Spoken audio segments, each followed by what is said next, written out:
Nogironlar, yosh bolalar uchun qo'yilgan mana apparat metroda hech u bukumni yuqoriga olib chiqayotganini yoki tushirayotganini ko'rganmisizlar? Men shu Toshkentga kelganimdan beri almashtiriladi, lekin biron odamni bir foydalanganini ko'rmaganman, to'g'risi.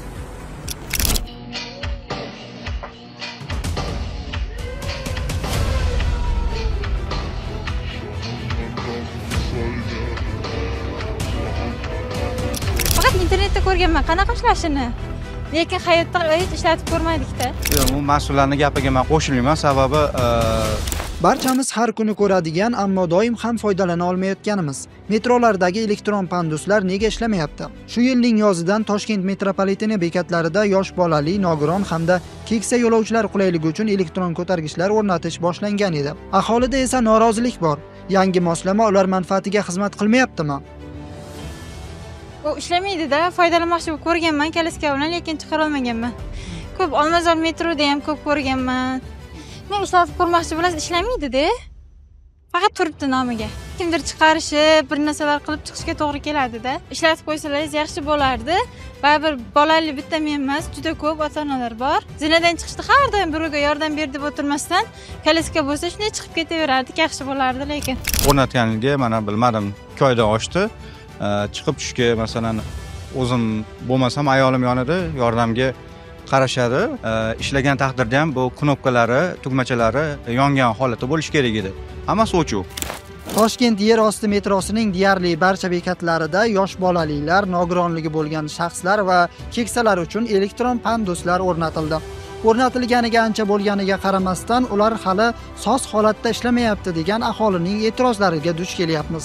Xo'sh, rostdan ham elektron panduslar ishlamayaptimi yoki undan foydalanishni bilmayapmizmi? Elektron panduslar bo'yicha aholini qiziqtirayotgan savollar bilan Toshkent metropoliteni davlat unitar korxonasining mas'ullariga yuzlandik.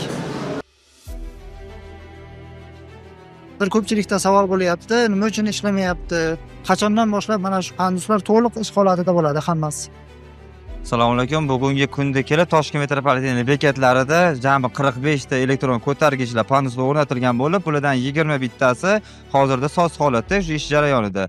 24 tasi bo'lsa hozir montaj, sozlash jarayoni bajarilyapti.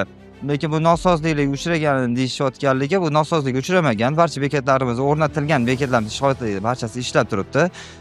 Hali fuqarolarimiz bu texnologiyadan foydalanishi hali tushunchaligiga bo'lmaganligi uchun, hali yangi qurilmalar bo'lganligi uchun bu narsadan foydalanish. Lekin har kuni bekat navbatchilari tomonidan buni sozligi tekshirib, muntazam ravishda olib borilyapti. Biz mas'ullardan nega shuncha payt o'tganiga qaramay qolgan barcha elektron ko'targichlar ishlamayotganining sababi va qachon to'liq soz holatda bo'lishi haqida so'radik. Yoz mavsumlaridan ochildi, o'rnatilish boshlanib, ishga tushirildi. Bu hali sinov tariqasida o'tkazilayotganligi uchun bosqichma-bosqich olib borilyapti. Mikrosxemalarida tekshiruv jarayonlarida o'tkazilyapti. 2026-yilda boshlarida bosqichma-bosqich o'sha boshlanadi hammasi. To'liq ishga tushiriladi. Toshkent metropoliteni yuz-yuzga hozirgi kunda elektron panduslar Buyuk Ipak yo'li, Amir Temur xiyoboni, Xalqlar do'stligi, Novza, Chilonzor, Olmazor hamda Beruniy bekatlarida soz holatda ishlayotganini ma'lum qildi. Metropoliten mas'uliga ko'ra, yaqin kunlarda ayrim yoshlar tomonidan elektron panduslardan bemaqsad foydalanish, ularni o'ynash, atay buzib qochish holatlari ham uchramoqda.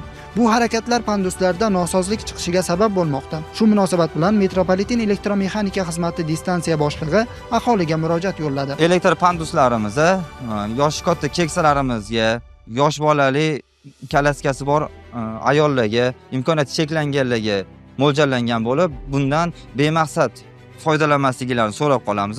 Shu o'rinda biz ham ayrim yurtdoshlarimizga quyidagi mulohazalar orqali o'z murojaatimizni yo'llamoqchimiz. Balki rostdan ham barcha bekatlardagi elektron panduslar soz holatda ishlamayotgandir, ammo bu degani mavjudlarini ham nosoz holatga keltirish kerak degani emas. Mavzu bo'yicha o'z mulohazalaringizni izohlar qismida yozib qoldiring.